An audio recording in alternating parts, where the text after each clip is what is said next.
everybody. I'm John. This is my channel, Elite Gamers United. I know it's been a few months. It's been pretty fucked up. I'm just gonna let you all know that. But all the shout-outs I'm doing, I have a lot of them. I'm gonna make a whole end card right after the review, thanking all my new subscribers and everybody that's stuck in there with me. Thank you guys. I love you all. And you know, I know you guys missed my reviews. I know it's October. Horror games are coming, but I've been meaning to review Arcana Strikes for the Sega Saturn. It's an import title. It was developed by Red, who's better known for the Sakura Tyson or Sakura Wars franchise. Let me tell you a little about this. First off, the story. I really don't know the story because I was not using Google Translate and translating line for line from the beginning. I started translating Dragon Force 2 with that method, but I'll talk about that in another video. Anyway, Arcana Strikes is a Saturn exclusive. It's quite a unique and very interesting game, especially those of you who like Pokemon type games or, you know, monster battling. The story, I'm going to give you the briefest of brief. You play as a kid, as a 17-year-old boy named Ishtar or Eshtar, however it may translate. He's given a deck of cards one day because he just wants adventure. An old lady he comes across, gives him a deck of cards. She says, these cards will give you all the adventure you want. Long story short, you come across this fallen Titan god, and I think you gotta basically bring balance to all the areas of the world. All the areas are themed after water, air, earth, fire, the elements. Each area we'll get to that in the gameplay. I want to start with the visuals. First off, the game has some wonderful hand-drawn 2D backgrounds, wonderful 2D artwork.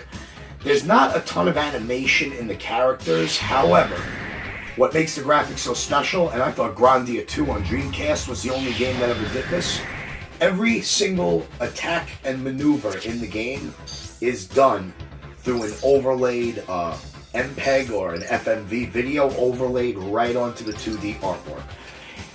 The Saturn pulls it off brilliantly. There's really no like pixelation or fragmentation in the special moves. Every move looks cool. It's a really good looking game. I will say, for its time, this game showed off big, beautiful looking hand-drawn characters. The backgrounds, every area has its own feel, has its own unique look, and it's quite a wonderful it's quite a wonderful game for its time, especially in the style that they went with. I want to get to the gameplay, but I want to talk about the sound first. First off, there's all the dialogue is not there's no spoken dialogue. The music in the game, while it's not bad, every area has its own unique theme. There is one area in the game, I believe it's in the water dungeon, in the second one or the third water dungeon.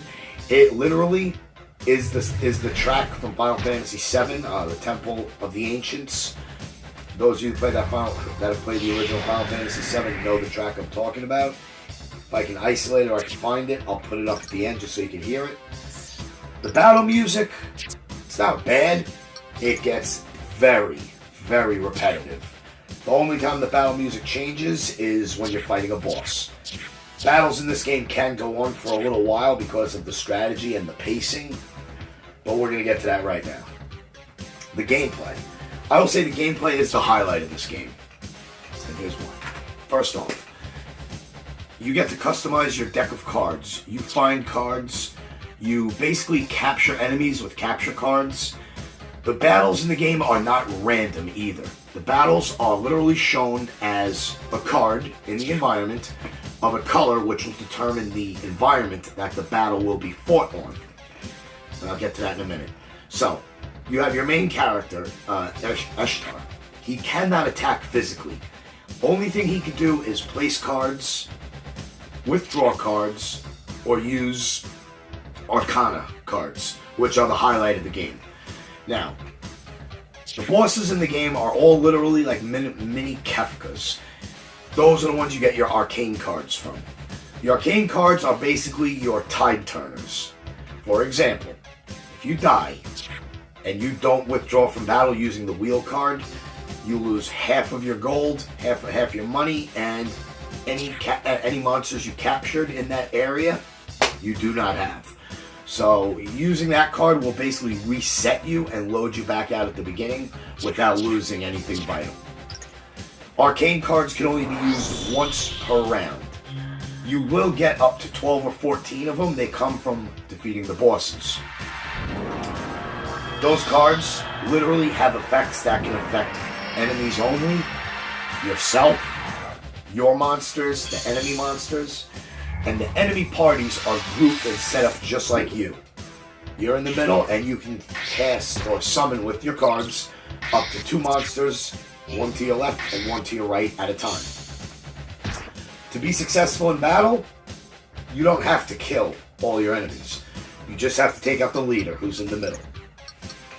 Now, it took me a lot of fucking trial and error to figure out the exact mechanics of this game, but let me give you the easiest breakdown of it. You play a card, you play a monster card, you choose where you want him put. That monster then goes to your left or your right, wherever you play them. That monster can only attack a monster directly in front of him. Attacks are pulled off by using element or might cards, which coincide with the elements of your monsters. Some monsters are non-elemental, neutral. Some can take up and learn moves of all varieties. Your monsters level up. They do evolve twice, some of them. Some do, some don't. You can actually name them. The reason the names in my gameplay are in English is because I translated their original names and put them in English writing over the monsters. I named them, I changed their names. Only your monster cards can get named. You cannot name the move cards or other cards, which I think it's a little bit of a letdown, but when you learn what moves, what cards do what, and how the elements work, you'll understand. So your monster can only attack whoever's in front of it. If there's no enemy in front of your monster, it'll attack the next one over, which in this case would be the enemy leader. You beat the shit out of the leader, you beat the shit out of the enemy monsters until their damage is showing in yellow or red, which means they're more ripe to be captured. Certain cards you have, you can customize your decks. You'll get 3 decks in the game. You put up to, I believe, 24 cards per deck. You can switch them in and out at will outside of battle. The might cards, you can stack. Certain cards can be stacked up to 4 times. If your monster has a water-based special attack, you put 4 might cards and you use them and you use it on your monster, he will do his special attack with 4 times the ability. Same thing goes to capture cards. Stacking 4 capture cards will give you the best chance of capturing the enemy monster. No ifs, ands, or buts. Later on in the game, certain monsters can only be captured by using 3 or 4 capture cards in one clip. You do get healing cards. You get stat boosting cards. Any cards that you can use to boost your stats, you can use against your enemy as well. If a card, for example, attack up, you use that on your opponent, you'll bring their attack down. When you stack cards for and might attacks, the might cards can also be used as an attack from Ishtar himself. So if I take 1 water card and use it against my enemy, Ishtar will have a water-based attack. Plain and simple. Any more than 2 cards, 2 or more, when you stack them, it increases the power and it'll attack all the enemies. Later on, you're going to come to a part where you'll start to learn how to use the environment. The environment can be changed at will, pending you have the card. So if you're fighting in an earth environment and you want to change it to fire, if you have a fire environment card, you use that, the environment becomes fire. What I find really interesting is if you use the elements in their proper order, which in this game, this is the only RPG where water does not beat fire.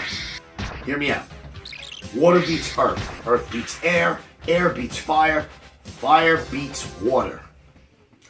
The only way scientifically that makes any logical sense is if you have a flame sitting on the ground and a little bit of water, like you just throw a few drops of water next to it. Sorry about that. I'm not using my phone for this. I'm using somebody else's to record it. So anyway, I lost a good portion of the end of the review, so I'll just get to it. You want to learn how to play this game, and it is a great game to learn how to play. I'll be more than happy to teach you, or you can open up some strategy sections here on my channel. Is it a fun game? Yes, it is a ton of fun. Depending you have the patience to learn how to translate it properly with Google Translate. I can't recommend this game enough. It's cheap. Go on eBay. You'll find it. You'll find it maybe anywhere from 10 to 20 bucks. Definitely worth it if you're a Saturn import game collector or player / like myself. I want to say I lost half the review, the later portion of this review, because again, not using my phone and I'm not looking at it. I'm using the 60 frames mode on the front-facing camera, so whatever. Anyway, you guys know I don't half-ass my reviews. I would normally just do it on my phone, which I will for the next one. All my shout-outs are going to be on the end card right as soon as I'm done talking about this.